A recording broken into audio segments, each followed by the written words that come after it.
Grofje smo uspešno opravili tudi z drugo nalogo pred nadaljevanjem sezone, tudi drugo na stadionu z Dežele. Zmaga z 2-1 z menoj je naš kapetan Mitja Lotrič. Mitja, kako je bil tale obračun videti skozi tvoje oči?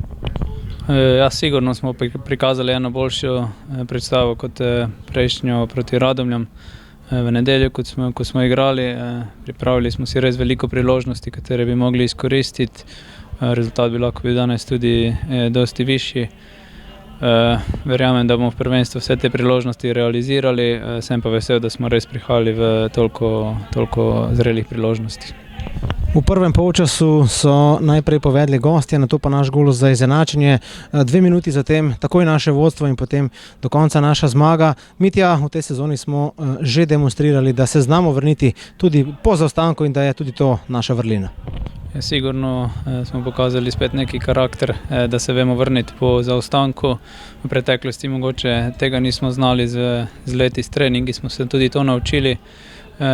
Tudi če bi izgubljali 1-0, 2-0, ne bi vrgli puške v koruzo, mi bi se borili do konca. Verjamem, da tudi vrnili, večkrat smo že to dokazali, tudi danes smo dobili ta gol iz prekinitve. Na to zabili res 2 lepa zadetka in na koncu zasluženo zmagali. V drugem polčasu smo si ustvarili kar precej lepih priložnosti. Tale zmaga bi lahko bila še višja, če primerjaš obračune s Triglavom v letošnji sezoni. Kaj se je zgodilo v zaključku naših akcij, da danes nismo večkrat zatresli mrežo Kranjčanov?